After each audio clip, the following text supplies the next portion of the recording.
Alright, here we are with yet another card review from the old gods. A good amount of cards previewed this time around.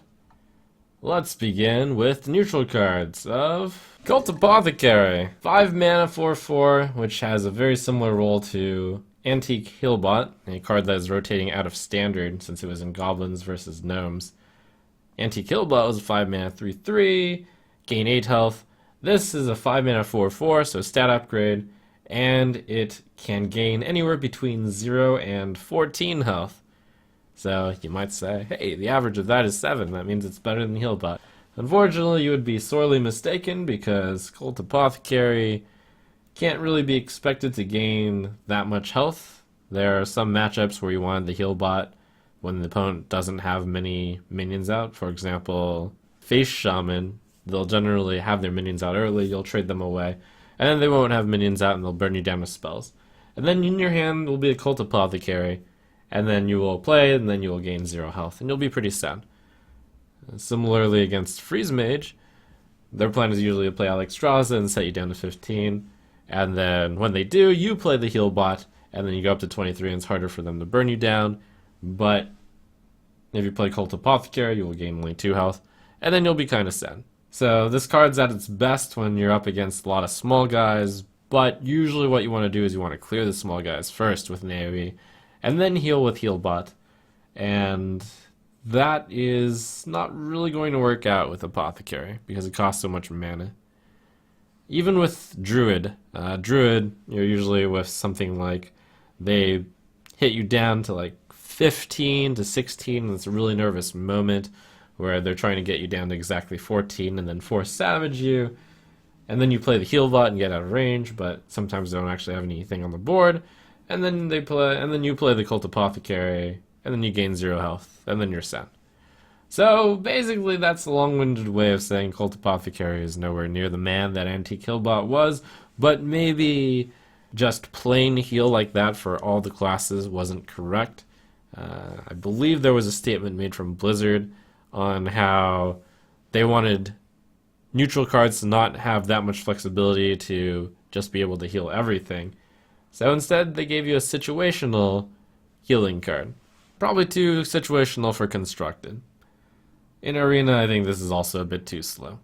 Might actually be better than Healbot in Arena because stats are more important. Gonna be a little bit weak. Very similar to Priestess of Elune, which is a 6 mana 5/4 restore 4 health to your hero. It's better than Priestess of Elune. And it's probably a little bit better than Healbot in Arena. Skeram Cultist, another Cthulhu synergy card. And now we start to see the grand plan of Cthulhu. It was exactly as I predicted. You're going to play your 2 mana 2/3, 3 mana 3/4, 4 mana 4/2 Divine Shield. What's the 5 mana card? We'll probably see one. And then you play your 6 mana Skeram Cultist. It's very similar to Boulder Fist Ogre. Yes, it dies the Big Game Hunter, but who knows how Big Game Hunter will be changed, if at all. Who knows how popular Big Game Hunter will be. I don't think a 7/6 and a 6/7 will differ that much, depending on whether or not Big Game Hunter is still a card. We don't know whether or not it'll make it in the standard. We don't know how popular Big Game Hunter will be, but it's fairly comparable to Ogre if we ignore the Big Game Hunter thing, and technically a 6 mana 9/8 deal 2 damage randomly. Really, really technically. I don't think this card will make the Cthulhu deck. It's just not as competitive as the other basic cards, but it does give another bit of a sign that the Cthulhu deck might be geared more towards newer players. You just put a bunch of good stat minions into a deck, and then you put Cthulhu, and then you play all the cards on curve, and then you play Cthulhu. Really good basic way to teach the new players the ropes. And as usual, none of the Cthulhu cards will show up in Arena.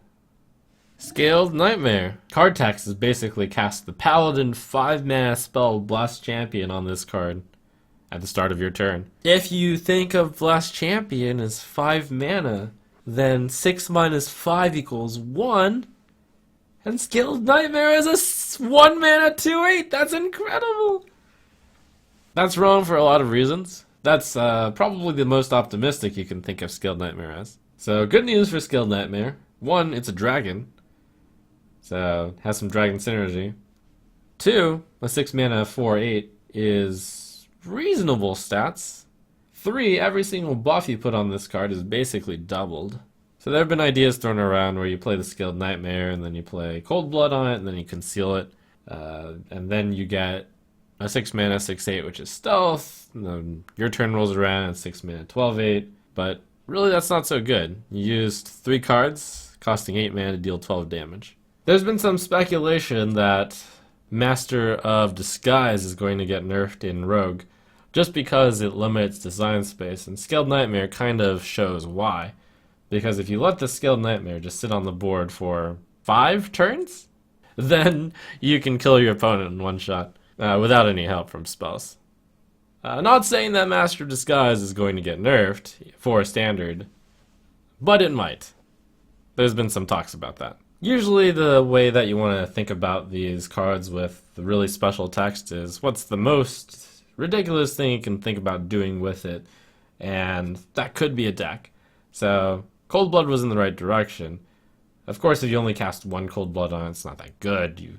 But what if you cast 2 Cold Bloods on it? So for 9 mana, which could theoretically go down to 5 mana if you got 1 tick of Emperor Thaurissan off on the Cold Blood, and the Conceal, and the Scaled Nightmare, then you have a 6 mana 10/8 with Stealth, which doubles to 20 on your turn. I think it's a bit too slow. Maybe there's some cards that are slightly better than Cold Blood that'll see play. It seems almost essential to stealth this guy, which is only possible in Rogue. Otherwise, this card's a bit too slow if you actually plan to play it straight and just play this as a 6 mana 2/8 and then pass the opponent's turn, because then it's very comparable to Oasis Snapjaw, your favorite 4 mana 2/7 Beast Turtle. This card costs 2 more and has 1 more health. There's a reason why Oasis Snapjaw isn't being run. It's because on the turn that it's played, it's really weak, and your opponents can just kill it for free. And on turn 6, they can certainly kill this for free. And as everyone always say, let me change your mind. You have the Priest card that can just steal it. 6 mana, take a 6 mana card. It's pretty good. Some people have compared this to Xaril as well. Xaril has better stats when it comes out, and it's probably easier to double Xaril's attack stats. And Xaril never took off. So I don't think Skilled Nightmare will work in Constructed. In Arena, I still think it's a bit too slow. There's a reason why Gurubashi Berserker isn't that played as well. It takes a while to get going. But Skilled Nightmare might actually see some play in Arena. It's a little bit light. Mukla, Tyrant of the Vale. So this is Mukla's corrupted form. Instead of giving your opponent bananas, he now gives yourself bananas. Along the lines of giving every card the Optimus boost first, I will first state the potential of this card. So Ancient of Lore is thought to be a really, really good card, and that's a 7 mana 5/5 draw 2 cards. Mukla, Tyrant of the Vale, is a 6 mana 5/5 draw 2 cards. Draw 2 bananas. Bananas are slightly less good than cards, but a 1 mana give a card +1/+1, I am expecting them to be the +1/+1 bananas, is not a terrible card. Of course, if you just look at this card as an 8 mana 7/7, that looks terrible, and that's kind of what it is. However, when you break it out into bananas, the bananas are spells, maybe you have some spell synergy, the bananas can be put on something other than Mukla. You can play Mukla, and then you can give the 2 bananas to something already on the board, and then get a favorable trade. It's a flexible card, and I'm going to say this is not as bad as it looks. It's kind of like Toshli. In fact, you can compare this card with Toshli quite a bit. The spare parts are less good than bananas, and Toshli has basically add 2 spare parts to your hand. It's 6 mana 5/7, so 2 more health on Toshli, which is pretty big. Toshli saw a light amount of play, especially in Mage with a lot of spells, such as with Flamewaker decks. This would be the most likely place, I think, for Mukla, Tyrant of the Vale to show up. However, might be a bit too slow, given that Toshli wasn't in all of the decks either. So at its best, it looks like Ancient of Lore. At its worst, it looks like an 8 mana 7/7. In reality, it's somewhere in between, probably comparable to Toshli, but the -2 health is a big deal. So all in all, I'm going to say this card will probably not see much play. In Arena, this is probably a decent card, because bananas are decent in a match where it's all about board control. Mark of Yasharj. Now this is probably one of the better cards that I've seen in this set so far. And that's not really a surprise because this card's a 2 mana +2/+2 Mark of the Wild basically for a Druid. Plus it draws a card. If you add draw a card to any card in Hearthstone, to almost any card in Hearthstone, it becomes insane because draw a card is valued at somewhere along the lines of 1 to 1.5 mana. So basically, if draw a card is valued at 1.5 mana, then that means this is like a 0.5 mana give a minion +2/+2. Now obviously this card only works in Beast Druid. If you have a Beast Druid, you obviously put Mark of Yashaj in it. Is Beast Druid enough yet?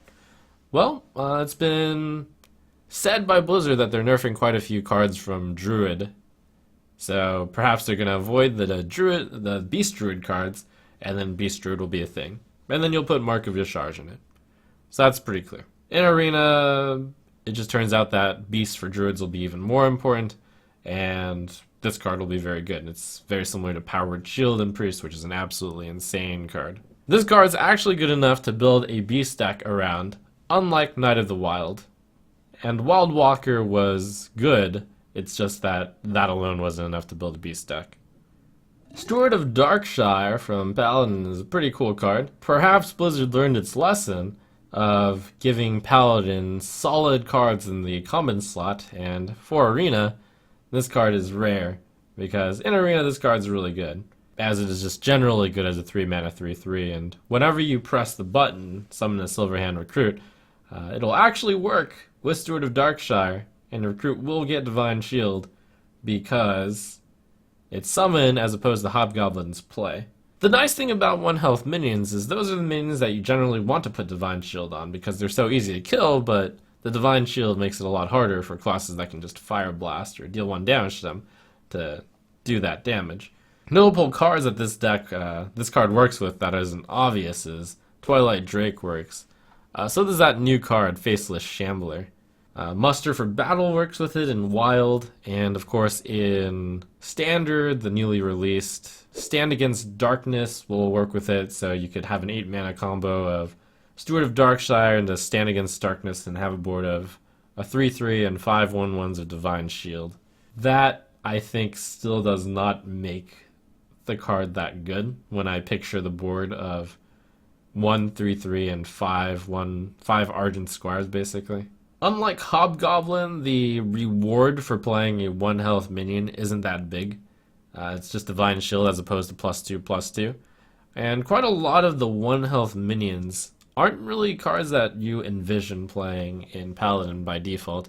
It's like, yes, there's Mini-Mage, there's Magma Rager, there's Abusive Sergeant, there's Noble Sacrifice, even Noble Sacrifice works. There's Angry Chicken, there's a bunch of Murlocs, but ultimately, I don't think you can get enough value out of this card. It's similar to Silverhand Regent, by the way. Silverhand Regent works splendidly with Steward of Darkshire as well. You press the button, you get 2 1/1s with Divine Shield. It also works with Justicar Trueheart. You play Justicar Trueheart, your button now is summon 2 1/1s. You can summon 2 1/1s of Divine Shield with Steward of Darkshire. It's fun. It just seems like a very solid card, but nothing that will cause the deck to be overpowered. The card reminds me quite a bit of Silverhand Regent, which is also a 3 mana 3/3 with Inspire, summon a 1/1.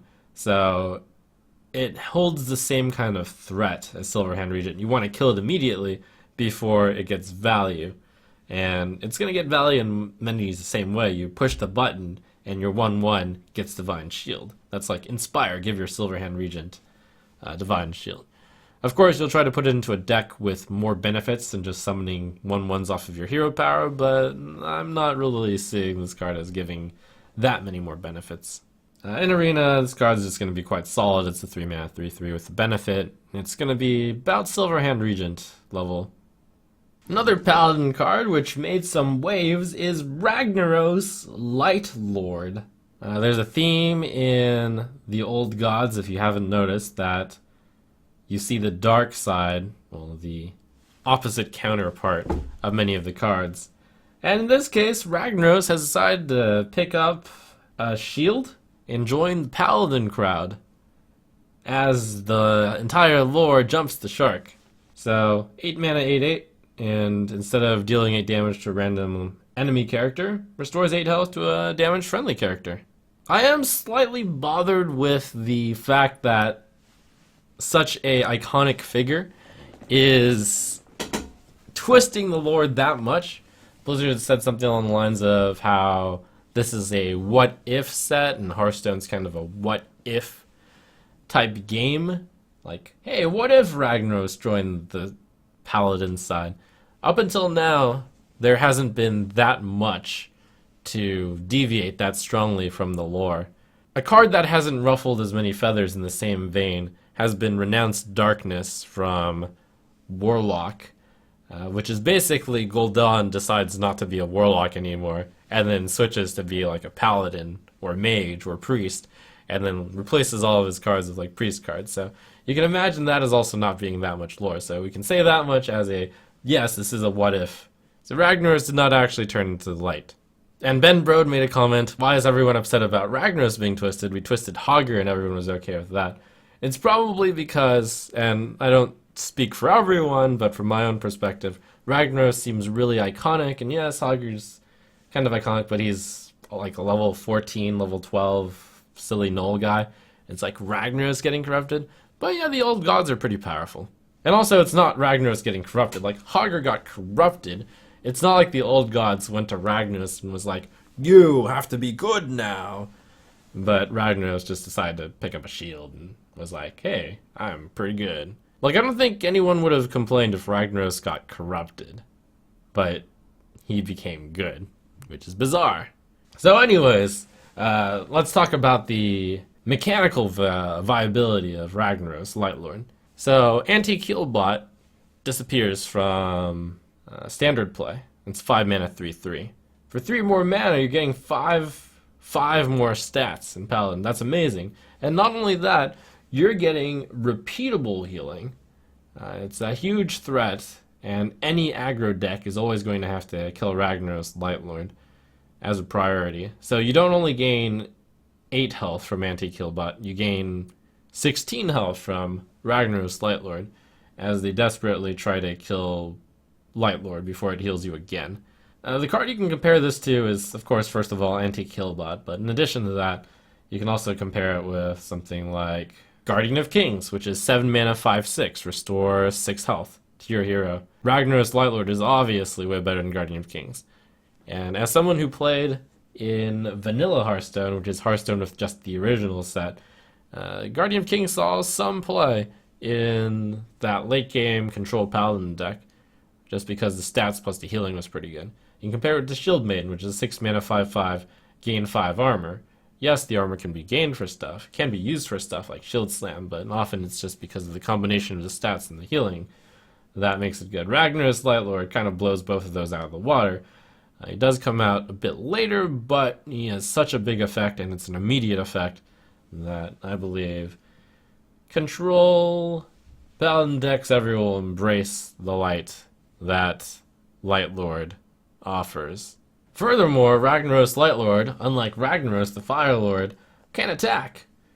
That's technically a little bit less good than Ragnaros the Fire Lord, because Ragnaros the Fire Lord's ability kind of represented its attacking, and he didn't take damage in return, whereas Ragnaros Lightlord will take damage whenever he attacks minions, but he gets to choose which minions, and he still heals you throughout. And I should of course mention it's not always you, the hero, but Lightlord can heal himself as well, so he could, for example, attack into a War Golem, or maybe a Dr. Boom more realistically, and become an 8/1, and then at the end of your turn, he flips a coin, decides whether to heal you, or himself, or some other guy on the board, and then heals himself and then goes back to an 8/8.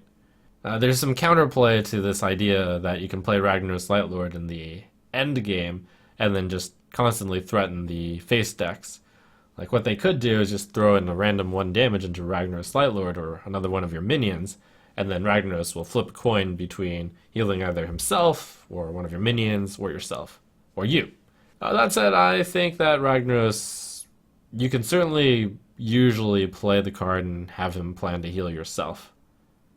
So basically an 8 mana 8/8 Battlecry heal 8 to you, at worst. Good Valley card, Ragnaros, Lightlord. In Arena, this card will be great. Less good than Ragnaros Firelord and less good than Tyrant Fordring, but, still up there. Infest! In a world where you want to pay 3 mana to draw 2 cards, Arcane Intellect, Infest is going to add random beasts to your hand eventually. If you want to add 2 random beasts to your hand, that isn't worth 3. So you need to usually add about 3 to your hand for it to be about even. We had this discussion with Lock and Load a bit too. In Lock and Load, you kind of need to draw about 3 random hunter cards for it to be good. This card somehow manages to make Ball of Spiders look good, I think.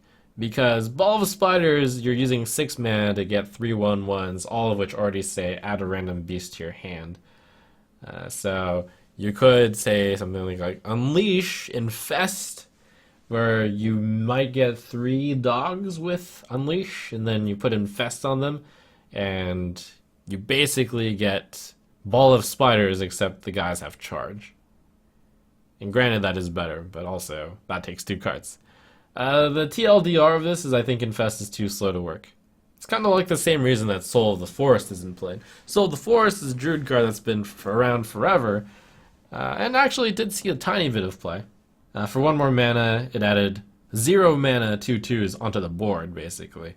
So that can be argued to be better than a random beast to your hand. It costs too much, the effect isn't big enough for the current mana cost, and in Arena, it's also going to be far too slow. It's less good than Ball of Spiders in Arena. Well, it doesn't say much, because in Arena, Ball of Spiders is a decent card. Some people compare this with Starving Buzzard, old, which is 2 mana 2/1. Whenever you play a beast, draw a card. So I usually comboed that with Unleash the Hounds.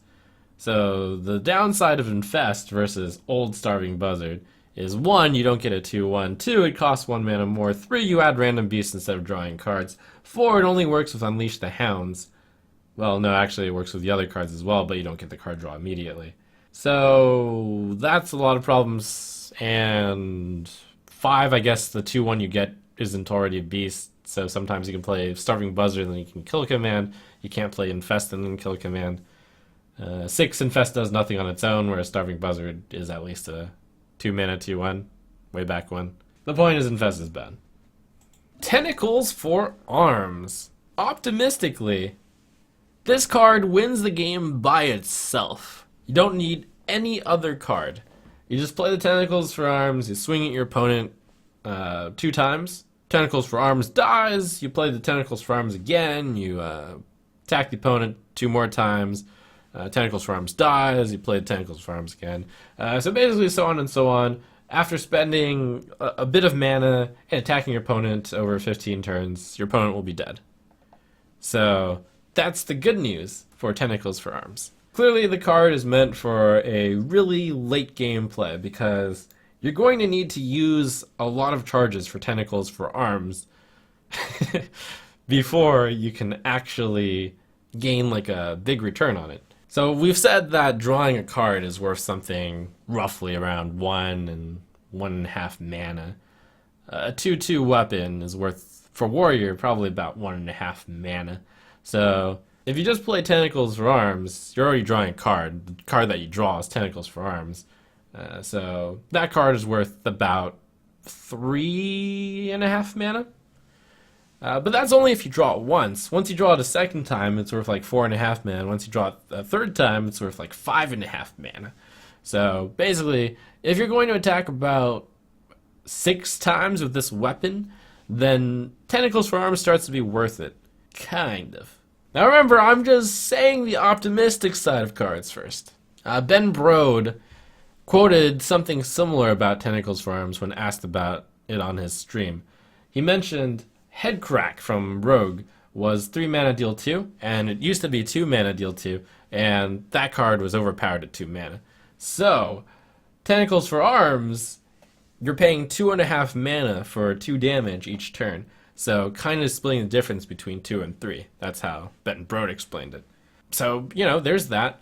There's a thread on Reddit right now titled My Thoughts on Headcrack, Why It Didn't Succeed, and Why Tentacles for Arms Will. So Headcrack didn't take off because Rogue's not a control class, Headcrack required a combo card, and Headcrack couldn't target minions, whereas Warrior is a control class, so you can get so much value out of Tentacles for Arms as you attack with the card 6 times or more. It can never be removed, so it's always there, and you can hit minions with it. It's a little slow for that, but you can do it. Basically, this is a really specific card which is targeted for the slowest of control decks. Dreadsteed, by the way, is a 4-mana 1/1, and people didn't laugh that hard at that card. But why do you not laugh at Dreadsteed when Tentacle for Arms is basically the same thing? By the way, Dreadsteed saw some play. Okay, well, the thing about Dreadsteed is you didn't have to pay another 5 mana to replay it. That's the big deal. I mean, you can kind of compare it with Pyroblast, right?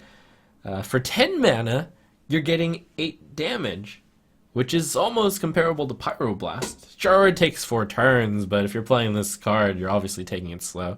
And this card has some of the biggest potential for damage for a single card. No other single card can guarantee you as much damage as Tentacles for Arms. Oh my god. Amaz wants to do a bet on this card. Amaz, what do you want to bet on? Do you want to bet that this card will see constructed play, Amaz? Similar to how you expected Curse of Rafaam would see competitive play. Yeah. Same bet with the Curse of Rafaam bet. Wow. So, Amaz, you think Tentacles for Arms is going to see constructed tournament play? I mean, which side are you taking here? That's crazy. No, I don't think it is. I'm just talking it up first. I'm not happy about it. No, Amaz, I will not take your bet because this will never see play.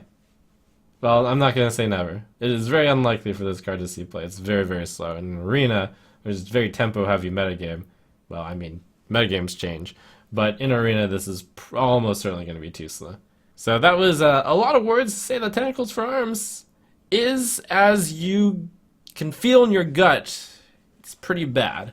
That said, though, I don't think it's as bad as you think it is. Unlike Poison Blade, which is as bad as you think, Tentacles for Arms is not as bad as you think, though it is still a bad card. Then yes, one of the biggest things that I hadn't even mentioned is that the big downside is it takes the weapon slot for Warrior, and usually the weapon slot is a big plus, because you use your Fire War Axe to control your opponents, you use your Death Spy, which will not be in Standard anymore, but we were hoping for a good weapon.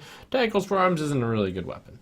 But hey, that's good news, because that means there are fewer good weapons to compete for the Tentacles for Arms spot. Priests get a new Air of Effect card, Shadow Word Horror, which destroys all minions with 2 or less attack. A few people have commented about how this is going to be decent in Wild, where it can hit Zombie Chow and Shielded Mini-Bot and muster for battle tokens, Haunted Creeper and Haunted Creeper tokens, and there's some 2-attack minions that work right now in Standard, such as Acolyte of Pain and Northshire Cleric, Wormrest Agent. Oh my gosh, it hits your own guys. And that's the thing that you realize as you think about the things that you would perhaps be running Shadow Word Horror in as well. And then you start wondering, why am I not running Shadow Madness? Or Shadow Word Pain? And Holy Nova. And then you realize that this is a really specific counter to a deck that you're not even sure exists, because there's no deck out there that really plays all minions with 2 or less attack. And then you realize that this card sucks. Or maybe it's just not the right time for this card. Perhaps someday, as a safety valve, this card is there for that day when there are many minions with 2 or less attack in a deck. So Shadow Word Horror, too specific. In Arena, this card is really bad. But let's end at least on an awesome card, Xaril, Poisoned Mind. So 4 mana, 3/2, add a random toxin to your hand. You wouldn't know how to evaluate this card until you saw the toxins. You've got Blood Thistle Toxin, which is Shadow Step. You've got Briarthorn Toxin, which is Blessing of Might. You've got Fade Leaf Toxin, which is the 1 mana Stealth Spare Part, Cloak Field. You've got Firebloom Toxin, which is Smite. And you've got King's Blood Toxin, which is 1 mana draw a card, which is pretty decent. So it turns out that all the toxins are basically pretty decent actual cards. They're real cards for 1 mana. So Xaril Poison Mind, 4 mana, 3/2, draw a card. That wouldn't be good enough. You have that already in Polluted Hoarder, 4 mana, 4/2, Death Rattle, draw a card. But Xaril Poison Mind not only draws a card, toxin card, but also draws a second card. So if you're valuing these cards as worth something like 1 mana, then this is like a 2 mana 3/2. But you're lumping together like so much card draw along with it. Plus, rogues like having 1 mana cards. It helps enable their combos. It's slow. It's a 4 mana 3/2. I don't think it's as auto-include as people think it is, because really the value of the stuff together isn't that great, and you may not need giving a minion +3 attack. You may not need returning a friendly minion to your hand. You may not need to give a card stealth. And King's Blood Toxin and Firebloom Toxin will probably be the best ones that draw a card and deal 2 damage. But it's possible that those cards just don't synergize with your deck. Like, you can think of the Miracle Rogue deck. That's give a minion +3 attack. Do you really need that? Do you really want to Shadow Step stuff? Do you really want to stealth a minion? Obviously, it would be better as a 4 mana 3/2, Battlecry, draw a card, Death Roll, draw a card, but it would be a bit too strong then. This card, standalone, is quite good. It is certainly fair, and the question is going to be, is it solid enough / good enough to make it in almost every deck? As a 4-drop, now that Shredder is getting rotated out of Standard, it might be very useful just to have a 4-drop, though they do have Tomb Pillager and also Violet Teacher currently. So the point that I want to make about this card is that it is probably the card that's gotten some of the bigger hype so far. And I kind of want to be a counterbalance to it. I think the card is good, but I don't think it's as good as people think it is. Kind of my pick on what's going to be the Trogzor of the set, so to say. Which actually is a bit extreme, because Trogzor is a card that people thought was good, but ended up being quite bad. Xaril Poisoned Mind is a card that is really slow to get going in a slot that Violet Teacher and Pillager fit. And the Toxin cards people are basically counting as cards. They're slightly worse than cards. So you would think that me, who loves cards, would love Xaril Poisoned Mind. It's kind of like 4 mana 3/2, draw 2 cards, but that's where I kind of hesitate and say like, oh, it's not really that. Kind of similar to how, Trogzor is like a 6/6, which always gets at least a 3/5, so that's like a 9 mana, 7 mana 9/11 stats, which can get even more stuff. In a similar way, Xaril Poisoned Mind is perhaps not 2 cards. Now I've got a tale to tell you of the ones from long ago. There's an evil that's been dreaming, but now it's softly screaming. From the darkness, their power will grow. Their voices are made of poison. When you listen, you are sure to be disturbed. You can lock your doors. You can say your prayers. No creature can resist their wicked words. Never mind, no need to worry. That's all just a story of the whispers of the old gods.